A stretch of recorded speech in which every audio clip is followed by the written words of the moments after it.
اس لیے کہ میں اللہ کا بندہ ہوں، اور اللہ کہہ رہے سبحان الذی، اللہ کہہ رہے میں پاک ہوں اس لیے کہ میں محمد کا خدا ہوں۔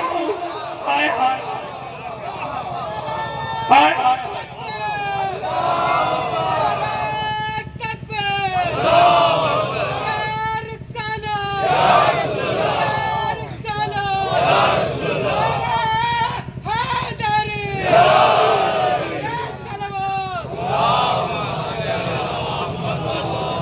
عیسیٰ کہہ رہے ہیں میں پاک ہوں اس لیے کہ میں خدا کا بندہ ہوں، اور خدا کہہ رہا ہے سبحان الذی اسریٰ بعبدہ، میں پاک ہوں اس لیے کہ میں محمد کا خدا ہوں۔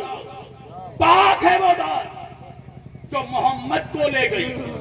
بس میں آخری بات پر آ گیا، اس لیے کہ میں نے وقت میں گنجائش نہیں، مجھے 7 بجے ایئرپورٹ ان کرنا ہے۔ توجہ، بس آخری بات بولنا ضرور، اور انشاءاللہ اگلے سال تک یاد رہے گا۔ اللہ کہہ رہا ہے سبحان الذی اسریٰ بعبدہ لیلا من المسجد الحرام الى المسجد الاقصی۔ اللہ کہہ رہا ہے پاک ہے وہ ذات جو لے گئی راتوں رات محمد کو، کہاں سے؟ من المسجد الحرام، میری طرف جوانوں، من المسجد الحرام، مسجد حرام سے، پھر بولوں گا، من المسجد الحرام، مسجد حرام سے پاک ہے وہ ذات جو محمد کو لے گئی۔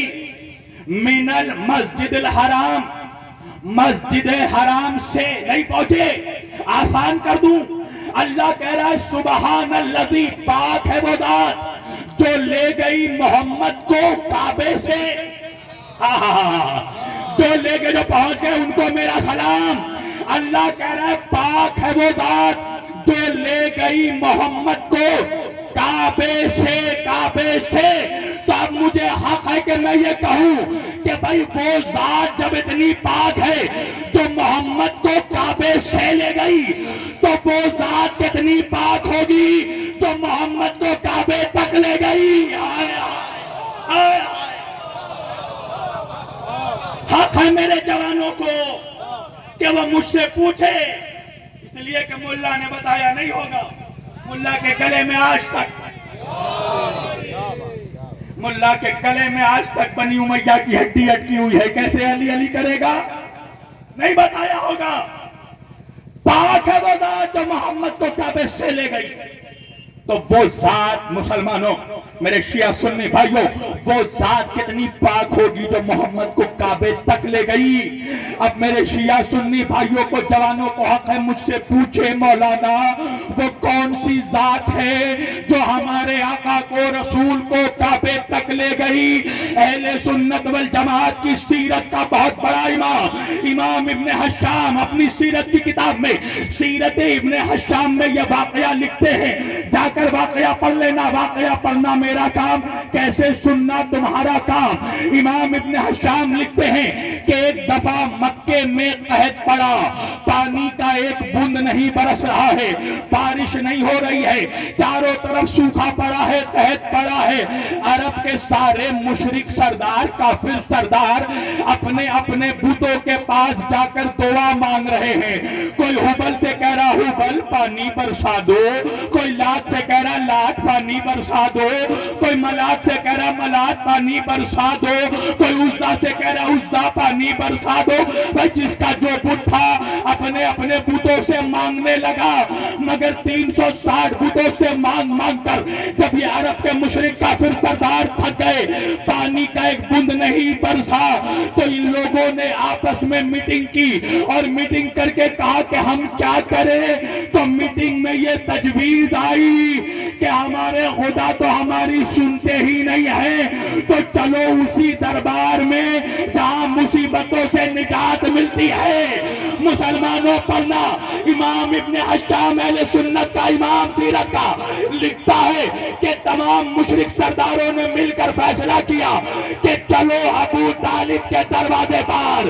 اب یہ سارے مشرک کافر سردار مکے کے آئے، حضرت ابو طالب شیخ بطحہ سردار مکہ، رئیس مکہ، سردار قریش، شیخ بطحہ، بیضۃ البلد، علی کا بابا، نبی کا چچا، عبد ابراہیم کا پوتا حضرت ابراہیم کا پوتے کے دروازے پر، جناب ابو طالب کے دروازے پر یہ سارے مشرک سردار آئے، آ کر دروازہ تک الباب کیا۔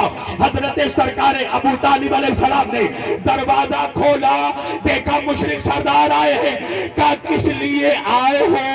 کہا آپ کو تو پتا ہے نا مکے میں قحط پڑا ہے، پانی کا بوند نہیں برس رہا ہے، ہم اپنے اپنے خداؤں سے دعا کر کر کے تھک گئے، ہمارے خدا تو ہماری سنتے ہی نہیں ہیں۔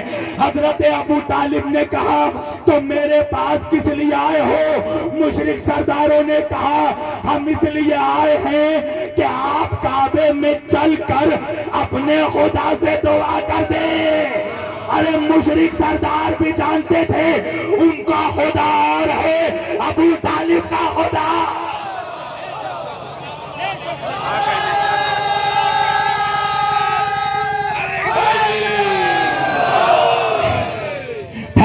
ٹھہرو، ابھی تو میں نے چھوٹے موٹے پٹاخے چھوڑے ہیں، اب تو نیوکلیئر بم مارنے والا ہوں۔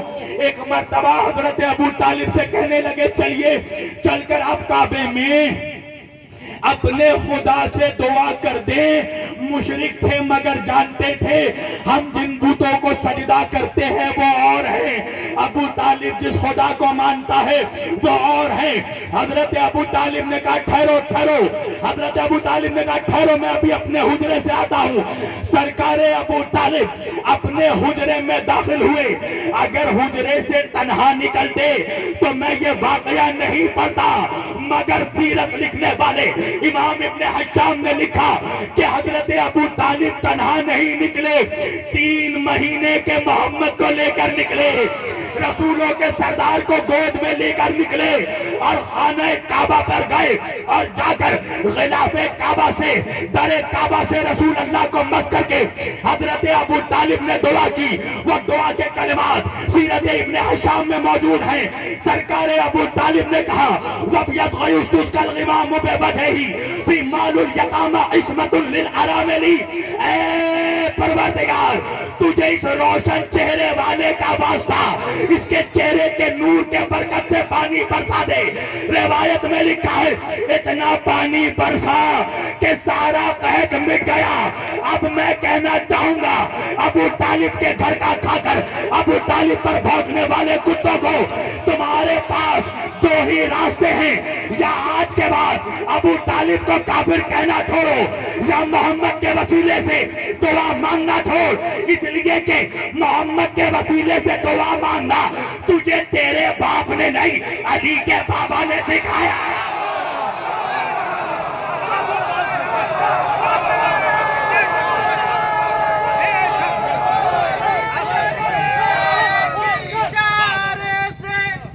مغرب سے پلٹ جائے سورج، مغرب سے پلٹ جائے سورج، ایسا معجزہ دکھائے کچھ سمجھ میں نہ آئے، ایسا معجزہ دکھائے کچھ سمجھ میں نہ آئے، وہی شیر ہمارا علی علی، وہی شیر ہمارا علی علی، جسے سب نے پکارا علی علی، جسے سب نے پکارا علی علی، تو قبر کے باہر جو کر لے تیری قبر کے اندر علی علی، تیری قبر کے اندر علی علی، نعرہ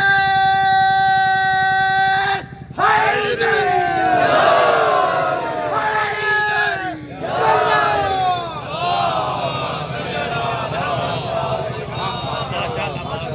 بوڑھا طوطا پڑھے کلمہ تو مسلمان ہو جائے، وہ مسلمان بھی نہیں کلمے کو پھالا جس نے۔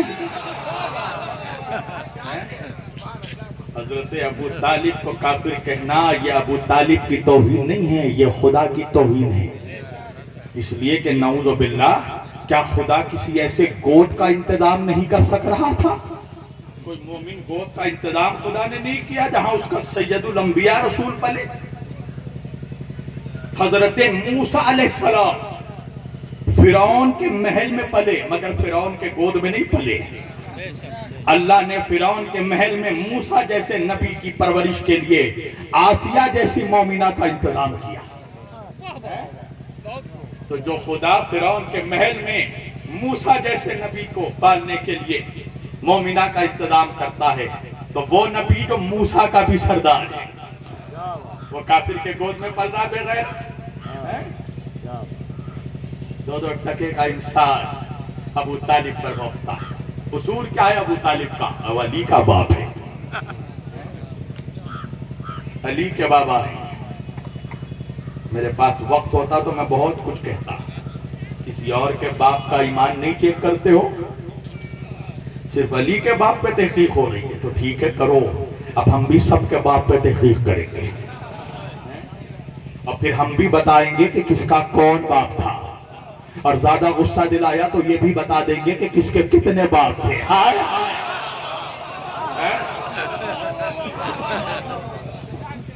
وہ گود, وہ رحل جس پر قرآن مصطفیٰ پرورش پا رہا ہے, کنگھی کرے گا سنت ہے.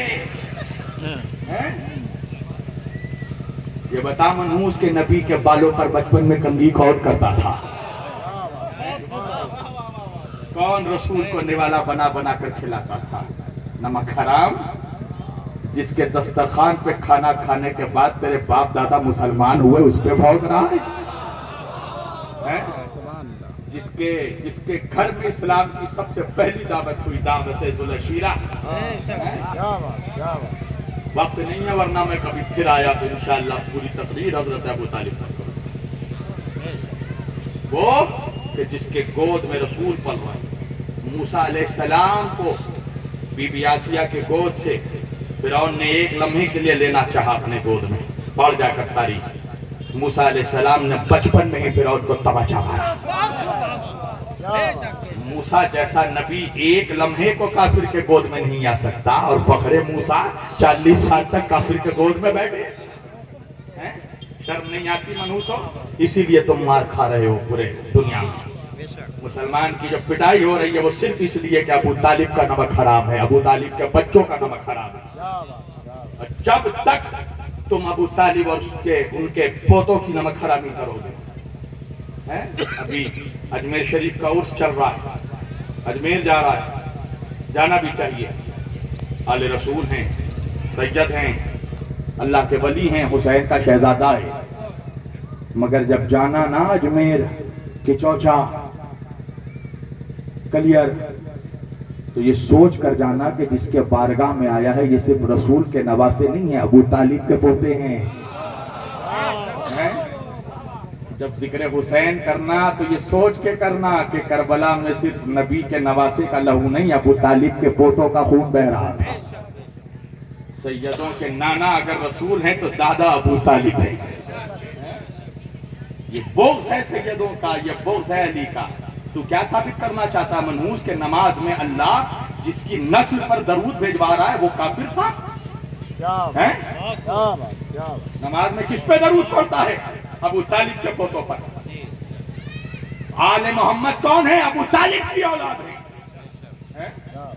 تو ثابت یہ سیدوں کا بغض ہے جو چھلکتا ہے تیرے دلوں سے. تو کہنا کیا چاہتا ہے کہ اللہ جس پہ کیا درود پڑھتا ہے؟ اچھا ہمارے مسلمان کیا درود پڑھتے ہیں؟ عام طور پر ہمارے اہل سنت اور دیگر فرقے کے شیعوں کو چھوڑ کر درود ابراہیم ہی پڑھتے ہیں نا. کیا پڑھتے ہیں؟ اللہم صلی علی محمد وعلی آل محمد. اللہم صلی علی محمد ختم ہو گیا کیا درود؟ نہیں نا, آگے پڑھیے وعلی آل محمد. پتا چلا کہ نماز میں صرف نبی پر درود پڑھنے سے کام نہیں چلے گا, آل نبی پر بھی درود بھیجنا پڑے گا. کوئی جا کر سمجھائے یو پی کے مفتیوں کو کہ صرف ربیع الاول میں میلاد النبی منانے سے کام نہیں چلے گا, محرم میں غم حسین بھی منانا پڑے گا. کوئی یہ وفا کی نشانی نہیں ہے, یقین ہے مجھے بدگمانی نہیں ہے, اور نانا کے عاشق نواسے کے دشمن کہیں سے بھی تو خاندانی نہیں ہے. تو کیا سوچ رہا ہے؟ تو کیا سوچ رہا ہے یا نبی سلام علیکہ پڑھ کے جنت مل جائے گی؟ تیرے باپ کی جنت ہے منوس. جنت کے سردار مصطفیٰ کے نواسے ہیں. جب تک نواسوں کو سلام نہیں کرے گا نانا جواب ہی نہیں دیں گے. پہلے بچوں کو راضی کر رسول کو. تو سوچ رہا ہے لائٹ لگا دے گا ربیع الاول میں رسول اللہ راضی ہو جائیں گے؟ نمک حرام، نواسوں کی نمک حرامی کر کے نانا کا ذکر کر رہا ہے، نواسوں کی توہین کر کر نمک حرامی کر کے نانا کا پہ سلام بھیجے گا اور نانا جواب دے دیں گے۔ نانا اسی کو محشر میں گلے سے لگائیں گے جنہوں نے اپنے دلوں میں ان کے نواسوں کو بٹھایا ہوگا۔ ورنہ رسول اللہ نے مانگا کیا ہے مسلمانوں سے؟ کچھ نہیں، ایک چیز مانگی، مجھے میرے گھر والوں کی محبت دے دو۔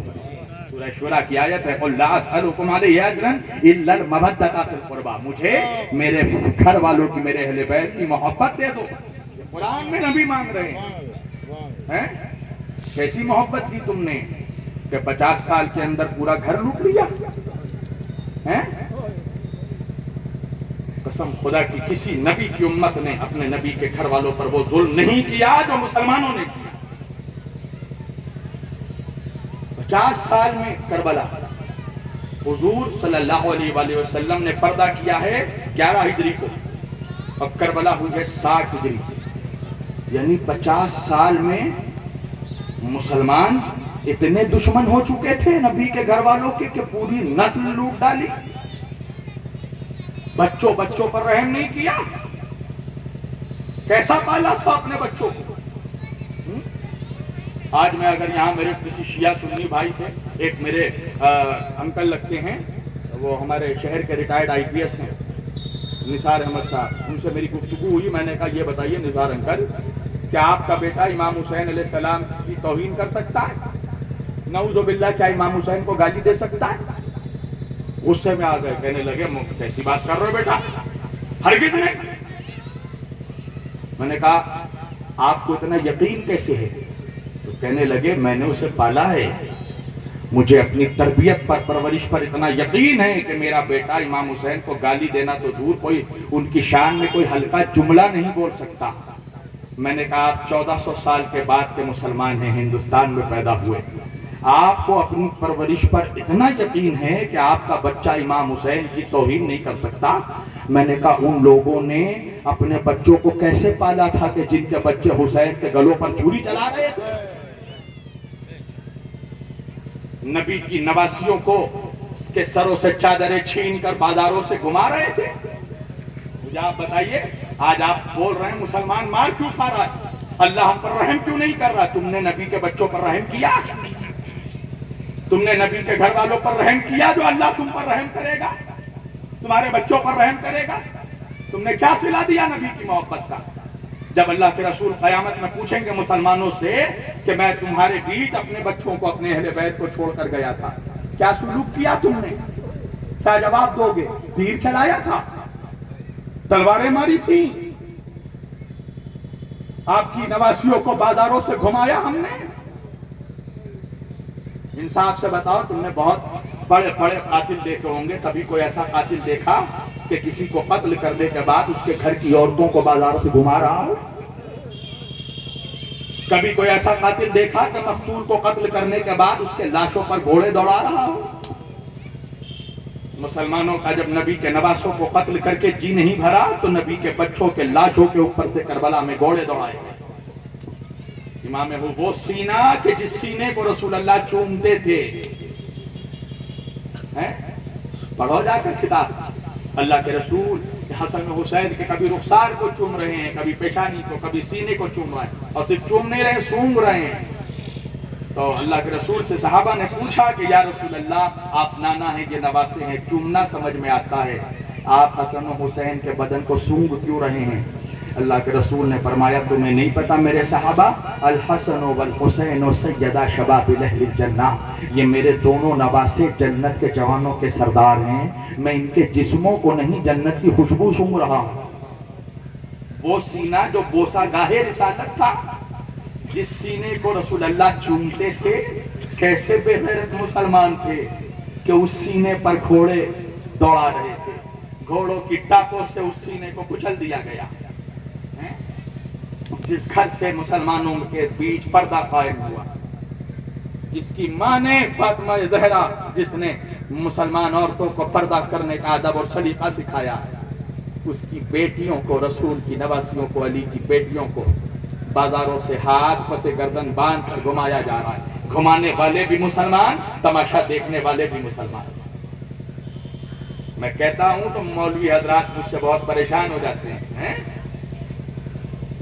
کہہ دو یہ تاریخ میں جھوٹ لکھا ہے ہمارے اندر ہمت.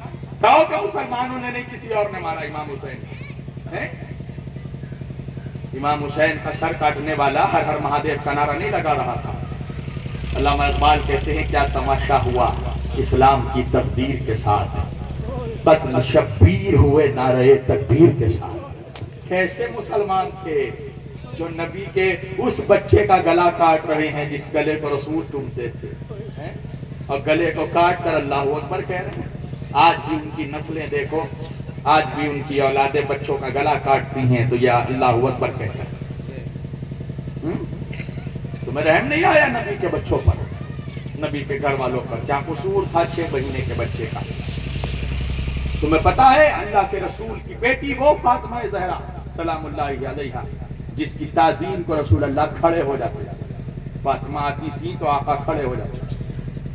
وہ سیدہ کہ محشر کے دن جس کی سواری آئے گی تو ندائے غیبی آئے گی, اے اہل محشر اپنی نگاہیں جھکا لو, فاطمہ کی سواری آئے گی. اللہ کے رسول کہیں گے پروردگار میں تو فاطمہ کا, میں تو زہرا کا بابا ہوں. اللہ کہے گا میرے حبیب آج آپ بھی دیکھ نہیں پائیں گے فاطمہ کو. کس حال میں فاطمہ آ رہی ہیں, کس حال میں آئیں گی؟ امام حسین کا خون بھرا ہوا کرتا لے کر آئیں گی. 6 مہینے کے علی اصغر کا جلا ہوا جھولا لے کر آئیں گی. اپنی بیٹیوں کی پھٹی ہوئی لوٹی ہوئی چادر لے کر آئیں گی. 4 سال کی بچی سکینہ کی خون بھری بالیاں لے کر آئیں گی اور لا کر عرش پر رکھ دیں گی, اور عرش کے پایوں کو پکڑ کر کہیں گی آج انصاف کر پروردگار, کیا قصور تھا میرے حسین کا جسے 3 دن کا بھوکا پیاسا ذبح کر دیا گیا؟ کیا قصور تھا میرے 6 مہینے کے اصغر کا جس کو ویسے نہر کیا گیا جیسے قصائی اونٹ کو نہر کرتا ہے؟ کیا قصور تھا میری بچیوں کا جن کے گالوں پر تماچے مارے گئے؟ کیا قصور تھا میری بیٹیوں کا جن کے سروں سے چادریں چھین کر, جن کو بے مخنا چادر جن کو بازاروں سے گھمایا گیا؟ کیا جواب دو گے مسلمانوں؟ کیا جواب دو گے اللہ کے رسول کو اس وقت؟ مسلمانوں نے کبھی رسول کے بعد رسول کے بچوں کو مسکرانے کا موقع نہیں دیا. جناب فاطمہ زہرا بی بی زہرا کی زندگی گزر گئی روتے ہوئے. علی جب گھر آتے تھے بعد رسول تو سیدہ کو روتا ہوا پاتے تھے. جب آئے دروازہ کھولا, دیکھا فاطمہ دروازے کے پہلو میں بیٹھ کر رو رہی ہے. رسول کے آقا کے انتقال کو 3 مہینے گزر گئے. علی نے پوچھا ایک روز کہ فاطمہ بات کیا ہے سیدہ, میں جب بھی گھر آتا ہوں آپ کو دروازے کے پہلو میں بیٹھ کر روتا ہوا دیکھتا ہوں. پتہ ہے بی بی نے کیا جواب دیا؟ علی میں انتظار کر رہی ہوں کوئی مسلمان تو آ کر مجھے میرے بابا کا پرسا دے دے. رات کی تاریکی میں آئے, فاطمہ کو روتا ہوا دیکھا. کہ سیدہ رونے کا سبب کیا ہے؟ کہ علی مجھے میرے بابا کی یاد آتی. علی نے کہا فاطمہ میری گزارش ہے آپ رات کی اندھیرے میں رسول کو نہ رویا کریں اپنے بابا پہ. سیدہ پریشان ہو گئی. علی آپ ایسا کیوں کہتے ہیں؟ علی نے کہا مجھے پریشانی نہیں ہے, محلے کے مسلمانوں نے شکایت کی ہے فاطمہ, علی فاطمہ سے کہیے رسول کی بیٹی سے رات کو نہ روئے, ہمارے نیند میں خلل پڑ جاتی ہے. فاطمہ نے کہا یا علی بابا کے بعد ہم اہل بیت کو کوئی سلام نہیں کرتا. علی نے کہا فاطمہ اب تو وہ وقت آ گیا کہ علی کسی کو سلام کرتا ہے تو لوگ علی کو جواب سلام نہیں دیتے. زندگی روتے ہوئے گزر. بس 2 منٹ اور میں مسائل تمام کر رہا ہوں. شہزادی کی جناب فاطمہ زہرا کی شہادت کو 3 دن جب رہ گئے تو اپنی بیٹی زینب سلام اللہ علیہا 5 سال کی ہیں زینب. زینب کو قریب بلایا, حجرے سے ایک صندوق لے کر آئی شہزادی. جناب فاطمہ نے آ کر وہ صندوق کھولا. جناب زینب نے پوچھا اماں کیا ہے اس صندوق میں؟ شہزادی نے ایک سفید کفن نکالا. زینب نے پوچھا اماں یہ کس کا کفن ہے؟ کہا زینب کچھ دن گزریں گے تیرے بابا علی تجھ سے آ کر کہیں گے بیٹی زینب مجھے اپنی اماں کا کفن دینا. زینب یہ تیری ماں کا کفن ہے, یہ میرا کفن ہے. ایک مرتبہ ایک اور کفن نکالا. شہزادی زینب نے پوچھا اماں یہ کس کا کفن ہے؟ بی بی سیدہ نے کہا زینب کچھ دن اور گزریں گے، تیرا بڑا بھائی حسن تجھ سے آ کر کہے گا زینب بہن بابا علی کا کفن دینا. مسلمانوں نے علی کے خون سے مسجد کے محراب کو رنگین کر دیا. یہ تیرے بابا علی کا کفن ہے. جناب زہرا نے صندوق کھولا، ایک اور کفن نکالا. جناب زینب نے پوچھا اماں یہ کس کا کفن ہے؟ کہا بیٹی زینب کچھ دن اور گزریں گے، تیرا بھائی حسین تجھ سے آ کر کہے گا زینب بہن بھیا حسن کا کفن دینا.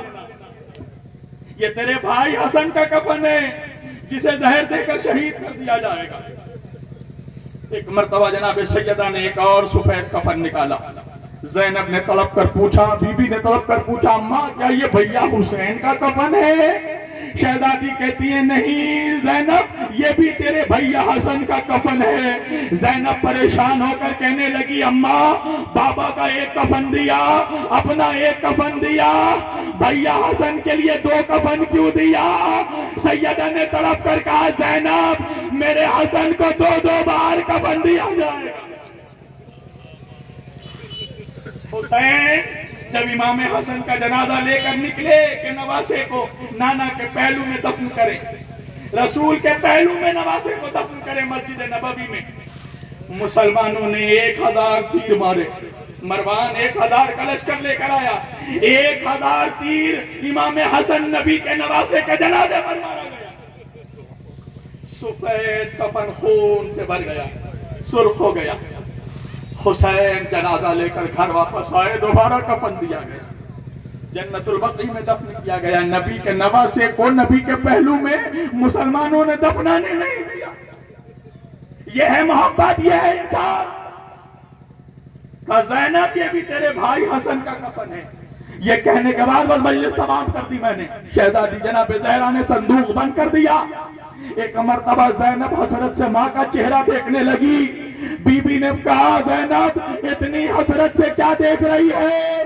ارے بچی نے ننھے ننھے ہاتھ جوڑ کر کہا اماں کیا میرے بھیا حسین سے ناراض ہو؟ فاطمہ کہتی ہے زینب ایسا کیوں کہتی ہے؟ کہ اماں سب کا کفن دیا، میرے بھیا حسین کا کفن نہیں دیا. ارے فاطمہ نے سر پر ہاتھ رکھا. ارے زینب مسلمان تیرے بھائی حسین کو کفن بھی نہیں دیں گے، میرے حسین کو بغیر کفن کے دفن کیا جائے گا. وآخر دعوانا الا لعنت اللہ علی قوم الظالمین وسيعلم الذين ظلموا أي منقلب